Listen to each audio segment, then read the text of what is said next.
Hello students, welcome back. आज हम लोग हिस्ट्री चैप्टर 2 के बारे में पढ़ेंगे। तो हिस्ट्री चैप्टर 1 का एमसीक्यू आपने देख ही लिया होगा और प्लस सिविक्स का भी हम लोग ने अपलोड कर दिया है सेमेस्टर 1 में जो आने वाला है। तो आईएससी का चैप्टर 2 स्टार्ट करते हैं। तो क्वेश्चन हमारा स्टार्ट होता है, how did the land revenue charge by the British effect the Indian peasants.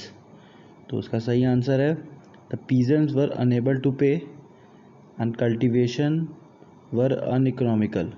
तो इसका सही आंसर है बोथ 1 एंड 2। मतलब इसका जो लैंड रेवेन्यू था जो ब्रिटिश चार्ज करते थे हमारे इंडियन से, वो बहुत ज़्यादा था, जिसके वजह से हमारे जो पीजेंट्स हुआ करते थे वो उसको लैंड रेवेन्यू पे नहीं कर पाते थे।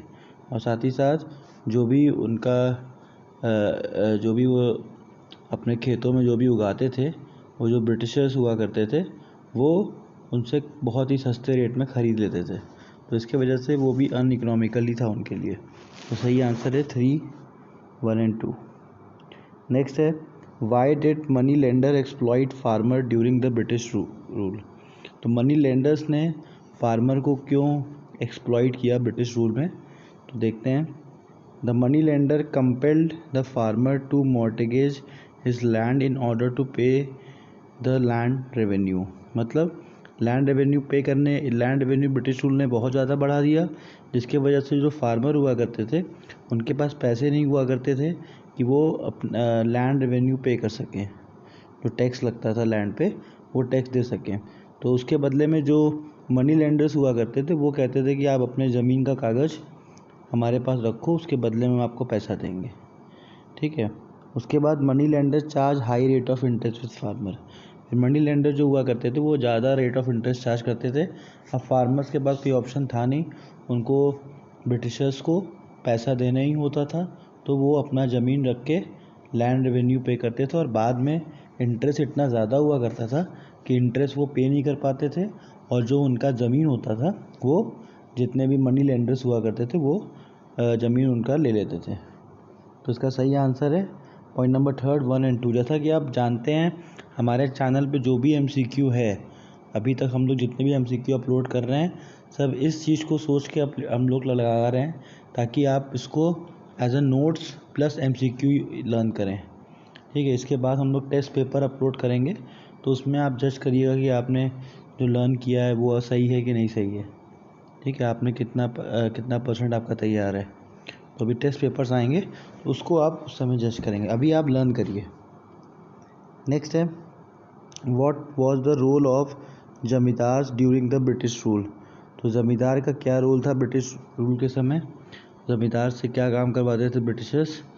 The zamindar collects the rent and paid to the government. तो अपने एरिया का जो भी रेंट हुआ करता था ज़मींदार से ब्रिटिश कहते थे कि आप वहाँ से कलेक्ट करिए हमारे बिहाफ पे, और प्लस उसके बीच में आपको कुछ ना कुछ शेयर, मतलब कुछ ना कुछ कमीशन ब्रिटिश गवर्नमेंट ज़मींदार्स को दिया करते थे। ठीक है। तो इसका सही आंसर है बोथ 1 एंड 2। तो इससे क्या था, ज़मींदार और ब्रिटिश रूल का बहुत अच्छा बॉन्डिंग चल रहा था। ठीक है। तो आपस में वो लोग इस तरीके से काम करते थे और जो हमारे फार्मर्स हुआ करते थे उनको मिल के एक्सप्लॉइट करते थे। नेक्स्ट है, give reason for the decline of the cottage industry in India during the British rule. तो ब्रिटिश रूल में कॉटेज इंडस्ट्री क्यों डिक्लाइन हुई, अब उसके बारे में देखेंगे। Point number 1, machine made goods made in England were supplied to India. तो और उसके बाद second, low price of British good. तो ब्रिटिशर्स करते क्या थे, जो सबसे फाइन रॉ मटेरियल जो इंडिया का हुआ करता था वो सस्ते दाम में फार्मर से लेके फोर्सफुली उठा के भेज देते थे वो इंग्लैंड, और इंग्लैंड में अच्छी मशीन्स यूज़ करके सस्ते में प्रोड्यूस करके उसको पूरे इंडिया में तो सेल करते ही थे और भी कंट्रीज़ में सेल करते थे, जिसके वजह से जो इंडिया के कपड़े जो बिका करते थे वो धीरे धीरे बंद हो गए और इंडिया की जो कॉटेज इंडस्ट्री थी धीरे धीरे पूरी ख़त्म हो गई। तो इस तरीके की स्ट्रैटेजी ब्रिटिशर्स यूज़ करते थे। तो इसका सही आंसर है point number 3, both 1 and 2। Next है, why did educated middle class people join national movement. तो they understood that under the British rule they could not make any progress in any field, the policy of British was not in the favor of India. तो उसका सही answer है both 1 and 2। अब इसमें जो educated middle class के लोग थे उनको समझ में आ गया था कि ब्रिटिश जो भी पॉलिसी बनाते हैं वो केवल अपने फ़ायदे के लिए बनाते हैं, वो कभी भी इंडियंस के फ़ायदे के लिए कुछ नहीं करते, ठीक है, और इंडिया के फेवर में कुछ भी नहीं करते। तो जो भी पॉलिसीज़ हुआ करती थी वो केवल ब्रिटिश के फेवर में होती थी। तो उनको समझ में आ गया, इसीलिए वो नेशनल मूवमेंट में पार्ट लेना शुरू कर दिए, जो भी एजुकेटेड मिडिल क्लास में आते थे। नेक्स्ट है, why did britisher build road and railways. तो जो भी रोड एंड रेलवेज हम देखते हैं ब्रिटिशर्स ने क्यों बनवाया था। पहला है to promote their own commercial interest in India, to facilitate Britishers for easy transfer of goods and peoples. तो ये इसलिए बनवाया था ताकि जो कमर्शियल इंटरेस्ट मतलब गुड्स को ट्रांसफ़र करना और ब्रिटिशर्स को एक जगह से दूसरे जगह जाने में दिक्कत ना हो, इसलिए उन्होंने रोड और रेलवेज़ बनवाए थे। ये कभी भी मतलब ये इंडियंस के लिए नहीं बनवाया गया था। हाँ, इंडियंस को थोड़ा मोड़ा जगह दे दिए थे कि हाँ आप भी ट्रेवल कर लो, ठीक है, लेकिन स्पेशली जो ये बनाया गया था ये कमर्शियल इंटरेस्ट था ब्रिटिशर्स का, ठीक है। उसे उन्हें उस रेलवे से बिज़नेस करना होता था, गुड्स का ट्रेडिंग करना होता था, एक जगह से दूसरे जगह से गुड्स उठाना होता था, इसलिए कि और प्लस पीपल्स भी जो भी ब्रिटिशर्स हुआ करते थे वो भी रेलवे से ही ट्रेवल करते थे। तो सही आंसर है इसका 3, बोथ 1 and 2। नेक्स्ट है, name the British officer who promoted railway construction in India in 19th century. तो इसका सही आंसर है लॉर्ड डलहौजी। तो 19th सेंचुरी में इन्होंने कंस्ट्रक्शन ऑफ रेलवे को प्रमोट किया था। नेक्स्ट है, how did the means of two way communication help the unity की स्पेलिंग सही कर लीजिएगा, help the unity Indians against the Britishers. तो टू वे कम्युनिकेशन कैसे स्टार्ट हुआ हमारे इंडिया में, तो उस समय फ़ोन सर्विस नहीं हुआ करती थी। तो सही आंसर है हमारा पोस्टल सर्विस। पोस्टल सर्विस जो ब्रिटिशर्स ने स्टार्ट किया था उसके वजह से हमारे यहाँ टू वे कम्युनिकेशन स्टार्ट हुआ, ठीक है। रेडियो यहाँ पे आंसर क्यों नहीं है, क्योंकि रेडियो 1 वे कम्युनिकेशन में आता है। तो यहाँ इसका सही आंसर पोस्टल सर्विस है। नेक्स्ट है, name the act aimed at limiting the freedom of press.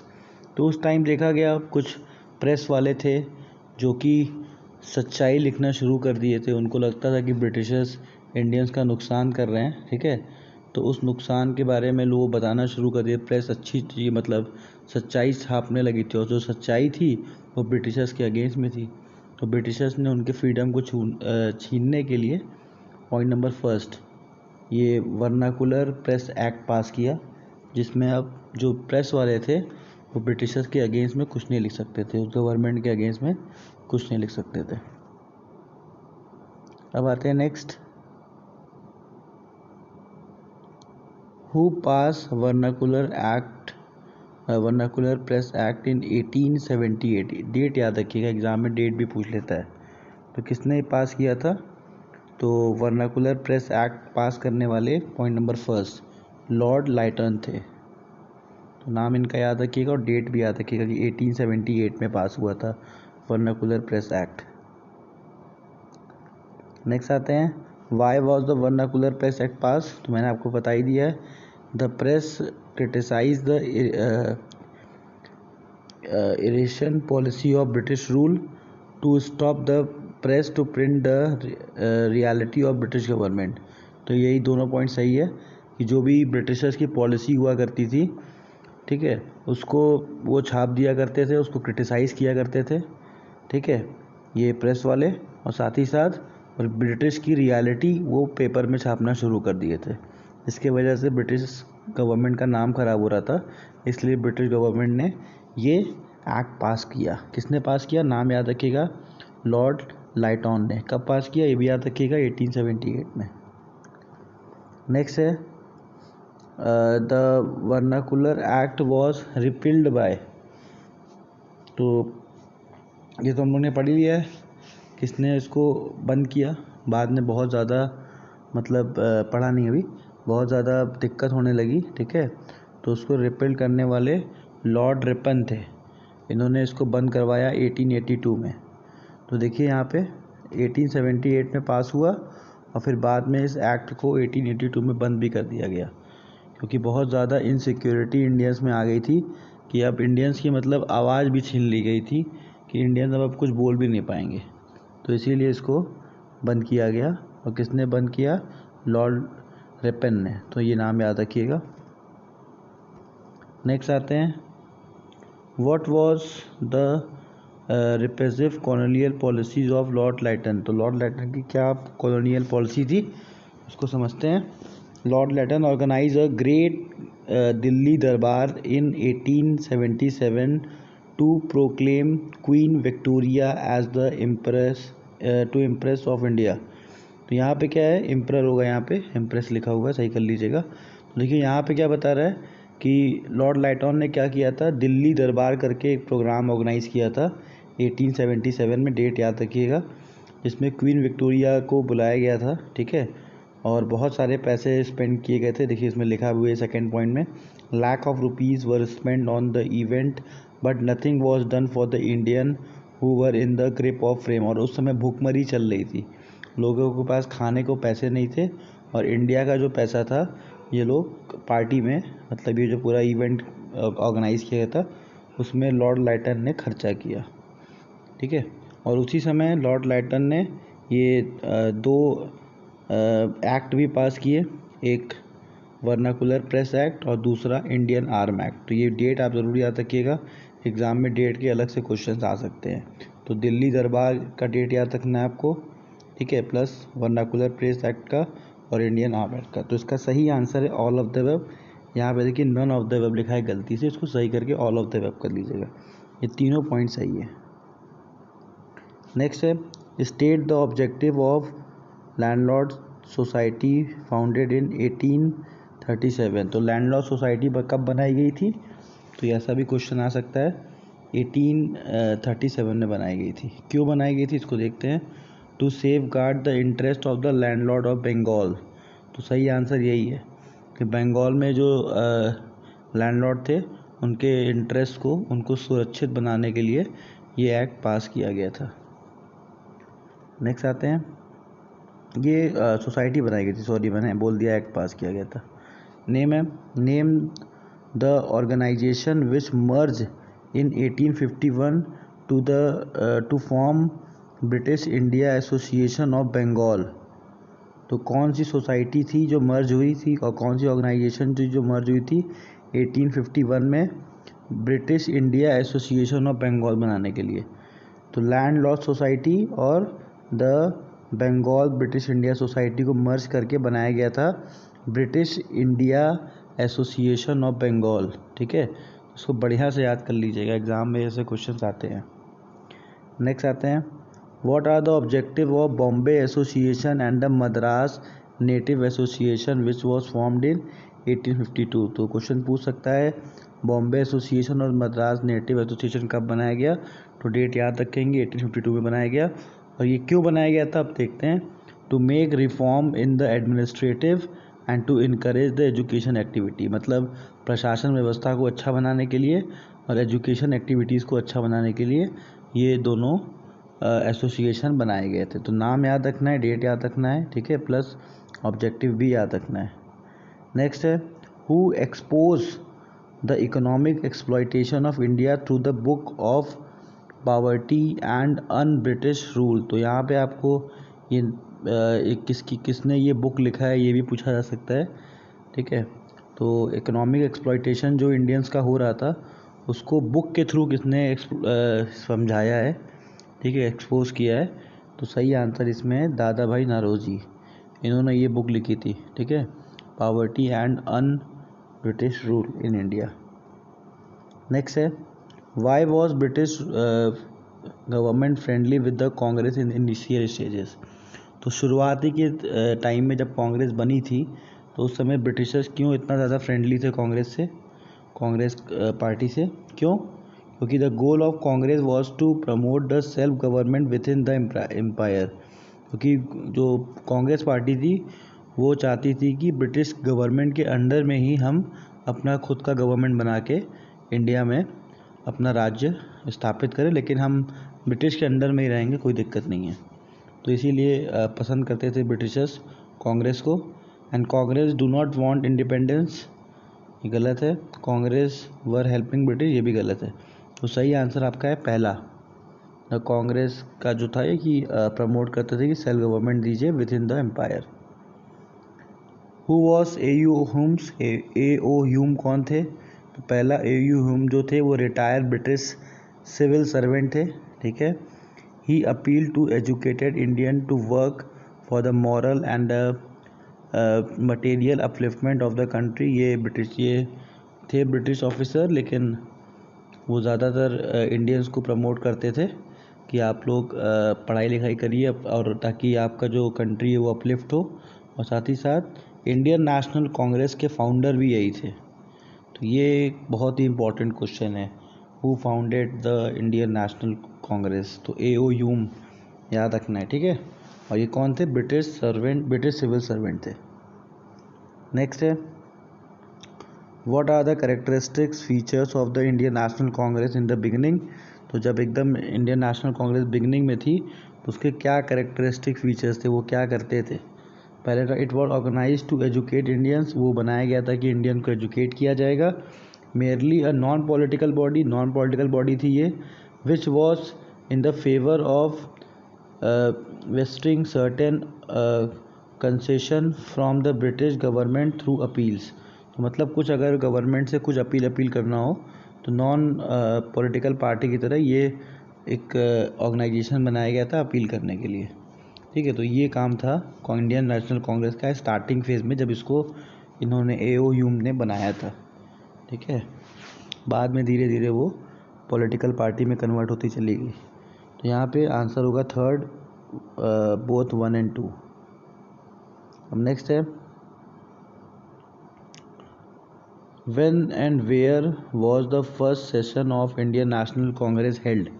तो कहाँ हुआ था भाई इंडियन नेशनल कांग्रेस का पहला सेशन? तो सही आंसर है आपका इन बॉम्बे ऑन 28 दिसंबर 1885। डेट याद कर लीजिए और जगह याद कर लीजिए, एग्ज़ाम में इम्पोर्टेंट है, पूछा जाएगा। नेक्स्ट है, who presides over the first session of Indian national Congress and how many delegates attended it? Name the first president of Indian national Congress. तो कौन कौन था भाई? The first session of Indian national Congress was held in 1885 at Bombay, ये समझ में आ गया। और कौन किसकी प्रेसिडेंसी थी? W.C. बैनर्जी इसके प्रेसिडेंट थे। और 72 डेलीगेट्स मतलब 72 मेंबर्स ने इसको अटेंड किया था all part of the India में। उसको अच्छे से ये पूरा याद कर लीजिएगा, 72 डेलीगेट्स। इसके अलग से क्वेश्चन आ सकते हैं, प्लस W.C. बैनर्जी का भी पूछ सकता है। बैनर्जी की स्पेलिंग इसमें थोड़ी गलत है, इसको सही कर लीजिएगा, ठीक है। नेक्स्ट आते हैं, name the president under whom the first 2 session. अब देखिए फर्स्ट 2 सेशन बात कर रहा है, खाली फर्स्ट सेशन की बात नहीं कर रहा है। तो पहला दूसरा सेशन में दोनों में पूछ रहा है कि कौन इंडियन नेशनल कांग्रेस का प्रेसिडेंट था। तो उसका सही आंसर है बोथ 1 and 2। तो W.C. बैनर्जी भी थे और साथ ही साथ दादा भाई नारोजी भी थे, ठीक है। तो इसका सही आंसर बोथ 1 and 2 है। नेक्स्ट आते हैं, name the organisation that merge in the Indian national Congress in 1886। तो कौन कौन सी ऑर्गेनाइजेशन मर्ज हुई थी इंडियन नेशनल कांग्रेस में? तो उसका सही आंसर है ऑल इंडिया नेशनल कॉन्फ्रेंस, ठीक है। बाकी 2 और 3 गलत है, सही आंसर फर्स्ट है ऑल इंडिया नेशनल कॉन्फ्रेंस। नेक्स्ट आते हैं, name the main associate that were the precursors of Indian national Congress. तो इंडियन नेशनल कांग्रेस को बनाने का काम किसने किया था? तो अब इसमें कौन कौन है? तो इसका आंसर है all of the above. East India association भी था, फिर इंडियन एसोसिएशन भी था और इंडियन नेशनल कॉन्फ्रेंस तो था ही। तो सबका डेट एकदम अच्छे से लर्न कर लीजिएगा और नाम भी लर्न कर लीजिएगा। फिर है, name the viceroy who was well disposed towards the Congress when it was being established। तो उसका सही आंसर है लॉर्ड डफिन। अब आते हैं next, give the meaning of nationalism in this context. Nationalism क्या था? Nationalism is a patriotism, a person who patriotic love his country and feel royal towards it, इसी को नेशनलिज्म कहते हैं। तो सही आंसर है आपका बोथ 1 and 2। बढ़िया से ये सब लर्न कर लीजिएगा आप लोग। नेक्स्ट है, national movement start as a revolt against. तो नेशनल मूवमेंट जो स्टार्ट हुआ था वो रिवॉल्ट की तरीके से स्टार्ट हुआ था। तो किसके अगेंस्ट था? Racial discrimination. क्यों? क्योंकि इंडियंस को बहुत ज़्यादा नीचा समझते थे हमारे ब्रिटिशर्स। और साथ ही साथ policies of Lord Lytton and Ilbert bill controversy. तो इनके पॉलिसीज़ भी बहुत ज़्यादा बेकार थे जो कि इंडियंस को हर्ट करते थे, इसलिए इसको स्टार्ट किया गया। अब आते हैं next. The example to indicate that the Britishers follow the policy of economic exploitation in India. The Britisher collect land revenue without looking after the welfare of the peasants. The British exploit the Indian agriculture production by shipping raw material to England at a cheap rate. तो किस तरीके से British ने exploit किया India को? तो पहला बता रहे हैं कि ब्रिटिश जो थे वो लैंड रेवेन्यू के नाम पे बहुत सारा पैसा गरीब किसानों से ले लिया करते थे। ठीक है, उनको कोई मतलब नहीं था कि इस साल खेती हुई कि नहीं हुई, उनको लैंड रेवेन्यू से मतलब था। वो उनको चाहिए होता था, चाहे जैसे वो किसान दे, चाहे अपना ज़मीन बेच के क्यों न दे। और साथ ही साथ और जो भी रॉ मटेरियल इंडिया से आता था वो रॉ मटेरियल भी वो उठा के ले आते थे सस्ते दामों पे। उसका दाम भी फार्मर्स को अच्छा नहीं दिया करते थे। तो इस तरीके से बहुत बुरी तरीके से इकोनॉमिकली एक्सप्लॉइट किया गया इंडियंस को। सही आंसर है इसका बोथ 1 और 2। चलते हैं next. what undue advantage does a money lender have according to the land laws introduced by the Britishers? तो ब्रिटिशर्स ने क्या एडवांटेज दिया था मनी लेंडर्स को, तो देखते हैं। Money lender could charge a high rate of interest. चाहे जितना high rate of interest money lender का मन हो चार्ज करे, ब्रिटिश गवर्नमेंट की तरफ से कोई मनाही नहीं थी। Plus he could also get a land offered by the farmer transfer to him interested instead of his money. अगर मान लीजिए कोई फार्मर पैसा नहीं दे पा रहा है तो ईजिली उसका ज़मीन उनको ट्रांसफ़र कर दिया करते थे। ये सब फैसिलिटी थी जो प्रोवाइड की जाती थी मनी लेंडर्स को। नेक्स्ट है, give the reason of the industrial stagnation during the British rule in India. तो आंसर है, the Britisher made no attempt to revive to promote the Indian industry. The British monopolize jute, tea and coffee industry. तो यहाँ पे क्या था, जो Britishers थे वो कुछ भी नहीं करते थे कि इंडियन इंडस्ट्री ग्रो कर जाए।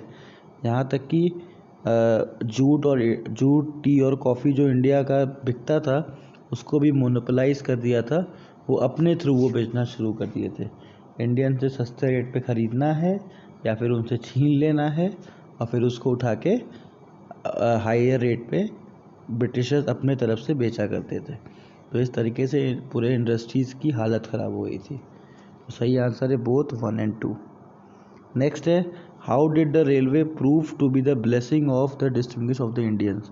तो रेलवे क्यों हमारे लिए थोड़ा सा अच्छा माना गया उस समय के लिए। People living in a far way place could travel freely and mix with another. तो फ़ायदा ये हुआ कि लोग जो दूर एरिया में रहते थे तो उस समय कुछ ऑप्शन तो हमारे पास था नहीं, तो रेलवे होने की वजह से ट्रैवलिंग थोड़ी सी इजी हो गई और लोग साथ में जब ट्रैवल करने लगे तो आपस में बात करने लगे और उनको समझ में आने लगा कि ब्रिटिशर्स हमें कितना परेशान कर रहे हैं। Religious feeling become to disappear. People fell for the first time that they belongs to the one country and the one destiny. तो जो रिलीजियस की जो प्रॉब्लम थी इंडिया में चल रही थी वो धीरे धीरे देखा गया कि डिसअपियर हो गया। लोगों के अंदर कास्ट सिस्टम का जो प्रॉब्लम था वो धीरे धीरे ख़त्म होने लगा और साथ में जब ट्रैवल करने लगे लोग तो उनके में आपस में फ्रेंडशिप होने लगी और उनको समझ में आने लगा कि हम सब एक कंट्री के हैं तो हम लोग को साथ में रहना चाहिए। तो ये फ़ायदा मिला रेलवे का। तो सही आंसर है all of the above. Next है, what role did the press play for fostering policies, ideas and the patriotic sentiments among the Indians in the national movement? The Indian press crossed the feeling of the national consciousness among the people. तो simple सी बात है, जो Indian press थी उन्होंने national feeling लाने की कोशिश की इंडियंस में। The newspaper criticize the unjust policy of the government. Newspaper ने क्रिटिसाइज़ किया कि अनजस्ट पॉलिसी है, जितनी भी पॉलिसीज़ हैं जो ख़राब पॉलिसी हुआ करती थी वो उसको क्रिटिसाइज़ भी करते थे। ब्रिटिशर्स की, और साथ ही साथ played a vital role in fostering the political ideas as well as patriotic sentiment. तो पॉलिटिकल आइडियाज़ भी दिया करते थे कि किस तरीके से हमको देश को आज़ाद करना चाहिए, क्या स्टेप हमको लेना चाहिए। ठीक है, यही सब चीज़ से तो परेशान होकर वर्नाकुलर एक्ट पास किया था लाइटन ने, लॉर्ड लाइटन ने। ठीक है, बढ़िया से याद कर लीजिए। नेक्स्ट है what did the Lord Lytton vernacular pact, तो हो चुका है। Who was the Jyotiba Phule, Jyotiba Phule कौन थी? An educated activist from the Maharashtra, she belongs to a lower caste, both 1 and 2। तो ज्योतिबा फुले के बारे में क्या है कि ये एक एजुकेटेड एक्टिविस्ट थी महाराष्ट्र से, और she belongs to lower caste. तो आंसर सही है 1 and 2। अभी और उनके बारे में पढ़ेंगे। बहुत अच्छा कंट्रीब्यूशन रहा है ज्योतिबा फुले का। Give the reasons for the resentment of the Indians against the British during the Lord Lytton viceroy. The Lord Lytton abolished the import duties and which crippled the local textile industry, and the second Afghan war cost the Indian treasury a lot on the account of the Indian criticized the Lord Lighton। तो lord लाइटन ने बहुत ज़्यादा नुकसान कराया है Indians का। कैसे नुकसान कराया है? पहले तो टेक्सटाइल इंडस्ट्री की हालत ख़राब कर दी। जो भी सामान ब्रिटिश गवर्नमेंट से आता था उसका टैक्स एकदम टैक्स ज़ीरो कर देते थे, ताकि वो इंडियन मार्केट में इंडियन के प्रोडक्ट से भी सस्ता बिके। और दूसरा प्रॉब्लम क्या था? अफ़गान वार में बहुत ज़्यादा पैसा इंडिया का खर्च करा दिया कि इंडिया की जो पूरा खजाना था वो काफ़ी कम हो गया। तो सही आंसर है बोथ 1 and 2। नेक्स्ट है who was the law minister of the viceroy executive counselling, कौन था? तो उसका आंसर सही है पहला, sir Percy Libert. Sir Percy Libert introduce the bill, what was the. अब देखिए सर पेर्सी लिबर्ट ने क्या किया इंडिया के लिए, क्या उनका बिल था उसको समझते हैं। Give the Indian magistrate the power to try European making them at par to the British जज। तो पहले क्या होता था कि अगर यूरोपियन कुछ कर रहे हैं तो उनको ब्रिटिश जज ही उनका फैसला करते थे। तो इन्होंने एक बिल पास कराया कि नहीं, अब इंडियन मैजिस्ट्रेट भी उसका फैसला करेंगे। तो इंडियन मैजिस्ट्रेट और जो ब्रिटिश मैजिस्ट्रेट होते थे, यूरोपियन मैजिस्ट्रेट, दोनों की पावर को सेम कर दिया। तो इन्होंने एक थोड़ा सा अच्छा काम किया। Plus the purpose of bill was to remove the difference between the Indian and European जज। तो जहाँ पे यूरोपियन जज को सुपीरियर और इंडियन जज को इन्फीरियर मानते थे, उस गैप को इन्होंने फिल किया, दोनों को इक्वल बना दिया। तो ये बड़ा अच्छा काम इनके तरफ से किया गया। तो थर्ड ऑप्शन है आपका 1 and 2। What is the east India association? East India association क्या है? दादा भाई Naoroji established the East India Association in London in the year 1866. The main objective of the association was to raise Indian genuine grievances about the British Parliament. तो किसने start किया east India association? Confuse मत होइएगा, east India company नहीं है ना। तो east India association को start किसने किया? दादा भाई नौरोजी ने स्टार्ट किया। कहाँ स्टार्ट किया? लंदन में स्टार्ट किया। क्यों स्टार्ट किया? ताकि इंडिया की आवाज़ लंदन के पार्लियामेंट में रखी जा सके। तो सही आंसर क्या है? Both 1 and 2। नेक्स्ट है name the organization which was formulate of the Indian national Congress. तो इंडियन नेशनल कांग्रेस को किसने सपोर्ट किया, कैसे किसने बनाया, तो किसका सपोर्ट था? तो इसका आंसर है all of the above. East India association का भी था, the Indian association of Calcutta, Indian national association का भी था, प्लस द पूर्ण सार्वजनिक सभा का भी था। तो ऑल ऑफ द अबव नाम याद रखिएगा। ठीक है, नेक्स्ट आते the east India association was founded by, तो दादा भाई नौरोजी इन लंदन 1 अक्टूबर 1886। ये इसका सही आंसर। नेक्स्ट आते हैं द पूर्ण स्वराज सार्वजनिक सभा वॉज फाउंडेड बाय, ये किसने बनाया था? तो इसका सही आंसर है पॉइंट नंबर फर्स्ट, जस्टिस रांडे इन 1870। इन्होंने इसको फाउंड किया था पूर्ण सार्वजनिक सभा को। नाम और डेट एकदम मत भूलिएगा। तो व्हाट वाज द ऑब्जेक्टिव, क्या ऑब्जेक्टिव था भाई इस सभा का? To across the public opinion, to arouse the public opinion, to focus the attention of the government, to educate hardship of the people. तो यहाँ पे पब्लिक ओपिनियन को सामने रखना और प्लस गवर्नमेंट फोकस करे, गवर्नमेंट का अटेंशन पीपल पे लाने के लिए ये पूर्ण सार्वजनिक सभा बनाई गई थी। नेक्स्ट है what is the Indian national association. What is the Indian national association क्या था? तो इट वॉज इस्टेब्लिश बाय इन 1878 में इस्टेब्लिश किया गया था। और किसने इस्टेब्लिश किया? सुरेंद्र नाथ बैनर्जी ने। एम क्या था? Aim of association was to unite people को एक साथ करना था। Create a strong public opinion को क्रिएट करना था कि ताकि वो स्ट्रॉन्ग रहे। तो नाम याद रखना है आपको, किसने बनाया था, प्लस डेट याद रखना है। ठीक है, इन सब चीज़ों को बढ़िया से पढ़ लीजिएगा। नेक्स्ट आते हैं when was the India's national Congress establish and who presides over the first session. तो कब इस्टेब्लिश हुआ था इंडियन नेशनल कांग्रेस? तो सही आंसर है इन द ईयर 1885। और किसने किया था? यूसी बैनर्जी, मतलब उमेश चंद्र बैनर्जी ने। तो फर्स्ट आंसर सही था। नेक्स्ट आते हैं the prominent leader who cooperated with AO Hume's in launching the Congress. तो कांग्रेस को लॉन्च करने में एओ ह्यूम्स की मदद किसने की थी? जो मेन लीडर्स थे तो वो थे हमारे दादा भाई नारोजी और बहादुरदीन तेजबी और सुरेंद्र नाथ बैनर्जी, फिरोज शाह मेहता। तो ये सब लोग का नाम याद रखिएगा, ये सब लोग ने हेल्प की थी एओ ह्यूम्स को कांग्रेस को लॉन्च करने में। नेक्स्ट आते हैं who was the what was the two principal objective of Indian national Congress and enumerate by its first president W C. Banerjee. W C. Banerjee ने क्या ऑब्जेक्टिव बताया था कांग्रेस का? तो पहला था promotion to close relation among the nationalist worker from the different part of the country. अलग अलग पार्ट ऑफ कंट्री से जितने भी वर्कर्स हैं उनको साथ मिलाना। और plus training organizing people opinion in the country. तो जो भी लोगों का ओपिनियन है वो गवर्नमेंट के सामने रखा जाए, उसको ऑर्गेनाइज किया जाए, ये काम था इनका। बातें next what was the objective of the Indian national Congress after it's formation इन 1889। अब 1889 के बाद क्या ऑब्जेक्टिव था इंडियन नेशनल कांग्रेस का, समझते हैं। To promote the friendly relation among the nationalist political worker in the different part of the country. तो friendly relation बन जाए सारे नेशनलिस्ट का। और साथ ही साथ to remove all prejudice regarding caste, race, caste, creed, provision among the people and to develop the sentiment of the national unity. तो ये सब चीज़ें मतलब लोगों के अंदर नेशनल यूनिटी आए और लोगों के अंदर अच्छा रिलेशन बने, ये हमारे ऑब्जेक्टिव्स थे कांग्रेस के स्टार्टिंग में। नेक्स्ट क्या है हु वॉज वासुदेव बलवंत फलके। ये कौन थे भाई? सॉरी, तो ये थे रिवोल्यूशनरी ऑफ महाराष्ट्र। तो महाराष्ट्र के एक रिवोल्यूशनरी लीडर थे।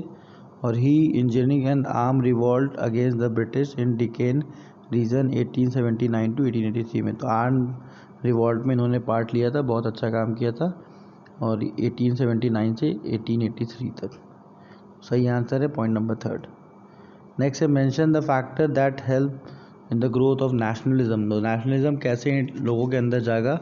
British rule brought the whole country under the one government and this gave Indian a new sense of political unity. Simple सी बात है, नेशनलिज्म जानने का क्या था कि इंडिया, जो ब्रिटिशर्स चाहते थे कि सारे इंडिया उनके अंडर आ जाए, तो लोगों के अंदर नेशनलिज्म ऐसे ही डेवलप होना शुरू हो गया। नहीं, ऐसा कैसे हो सकता है? Second, the British establish a strong central government and they introduce a uniform system of law and administration in the country. तो जब लोगों ने देखा कि ब्रिटिशर्स ने एक सिस्टम, एक सेंट्रल गवर्नमेंट बना के रखा है और इस तरीके से हमारे ऊपर राज कर रहे हैं, तो लोगों को भी समझ में आया कि हाँ, इस तरीके से हम लोग अपना गवर्नमेंट भी चला सकते हैं। ठीक है, तो इंडियंस को भी फिर समझ में आने लगा कि कैसे ये सब चीज़ों को सेटअप करना है, कैसे इनको बाहर करें और फिर अपनी चीज़ों को हम यहाँ पे करेंगे। दे setup the industries and trade which brought about the economic. और उन्होंने ऐसा इंडस्ट्री ट्रेड सेटअप किया जिसके वजह से बहुत ज़्यादा दिक्कत हुई इंडियंस को। तो लेकिन इंडियन को समझ में आ गया था कि अब नेशनलिज्म उनके अंदर आ गया था, उनको समझ में आ गया था कि अब इनको हटाना है और ख़ुद से हम लोगों को राज करना है। नेक्स्ट है briefly discuss about the contribution of economic exploitation of the Indian nationalism.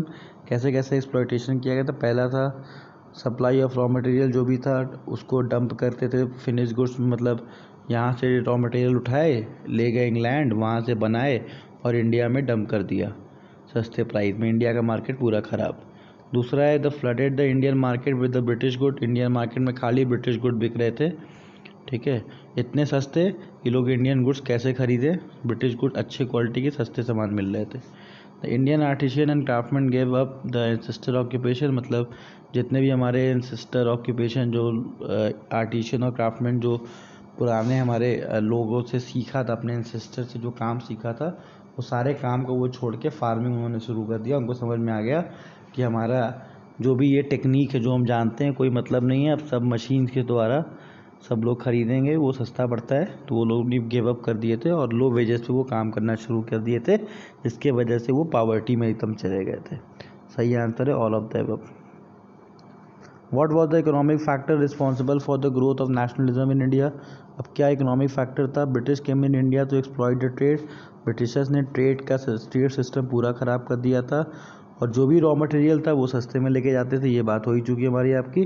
फिर जो जमींदारी सिस्टम जो था, जमींदारी सिस्टम ने इतना ज़्यादा लोगों पे टैक्स लगाया कि लोग गरीब से गरीब होते चले गए, लोग मरते चले गए और जो भी उनका ज़मीन हुआ करता था वो लैंडलेस होते चले गए, जिसके वजह से इकोनॉमिक ब्रेकडाउन इंडिया में पाया गया। और ये सब फैक्टर्स से जिसके वजह से लोगों के अंदर नेशनलिज्म आया। सही आंसर है बोथ 1 और 2। नेक्स्ट है what was the influence of the western education on the mind of the educated Indian in the 19th century. It opened the great treasure of the Western throughout the Indian society, liberty, equality in the made the Indian aware of the ideas, democracy, relational, secular, national outlook of the self government. तो ये सब क्या है कि western education आने की वजह से इंडिया के लोग democracy, rational, secular, national outlook, self government, ये सब चीज़ें समझने लगे। पहले हम लोग ये सब चीज़ें नहीं समझते थे। जब हमारे ऊपर कब्जा हुआ, वेस्टर्न एजुकेशन को हमने पढ़ा, समझ में आया कि हाँ ये सब चीज़ें सही भी हैं, ख़राब भी हैं, क्या क्या चीज़ें सब हमको समझ में आने लगी। तो इसका सही आंसर है पॉइंट नंबर 4। नेक्स्ट है what was the result of introducing English education in India. English education लाने से क्या हुआ। पहला rise of education middle class rise हुआ। दूसरा क्या हुआ, emergency of middle class converting the lawyer, government servant, teacher and some industrialist in the significant factor. तो कुछ नए नए गवर्नमेंट सर्वेंट आए, टीचर्स आए और इंडस्ट्रियलिस्ट भी डेवलप हुए इंग्लिश एजुकेशन आने से। और एजुकेटेड मिडिल क्लास जो थे वो समझे कि कहाँ कहाँ प्रॉब्लम हो रही है, कहाँ कहाँ चीज़ों को सही किया जा सकता है। तो सही आंसर है all of the above. Next है डैक्स remark the arm act impose by the बैगेट ऑफ द इन्फीरियरिटी। तो सुरेंद्र नाथ बनर्जी इसका सही आंसर है। नेक्स्ट है the humanist idea of the Raja Ram Mohan Roy. तो राजा राम मोहन राय ने बहुत कंट्रीब्यूट किया इंडिया में। क्या कंट्रीब्यूशन था इनका कि ये सारे रिलीजियस को एक साथ लेके आते थे, सबके मोराल को समझते थे। और दूसरा पॉइंट क्या है कि at the social level he condemned and attack with the social evil. जितने भी सोशल ईविल्स थे जैसे चाइल्ड मैरिज, सती सिस्टम, सबको इन्होंने रिमूव किया, ठीक है। और उसके साथ मतलब इंडिया को बहुत अच्छे से चलाया। और साथ ही साथ इंडिया में 1829 में जब ब्रिटिश गवर्नमेंट को भी फोर्स किया ताकि वो एक्ट लेके आए सती सिस्टम का। तो ये सब काम इन्होंने, राजा राम मोहन रॉय ने बहुत अच्छा काम किया इंडियंस के लिए। नेक्स्ट है ज्योतिबा फुले का क्या कंट्रीब्यूशन है। तो 1848 में ज्योतिबा फुले ने गर्ल्स स्कूल खोला ताकि लड़कियां पढ़ाई शुरू करें और साथ ही साथ लोअर कास्ट के लिए भी, लोअर कास्ट की गर्ल्स को भी उसने प्रमोट किया ताकि वो भी पढ़ाई करें। तो आंसर सही है आपका थर्ड, बोथ 1 और 2। तो thank you friends for watching. Video बहुत बड़ा हो गया है, ठीक है, तो आप लोग इसको लर्न कर लीजिएगा और प्लीज़ हमारे चैनल को सब्सक्राइब और शेयर करना मत भूलिए। Thank you.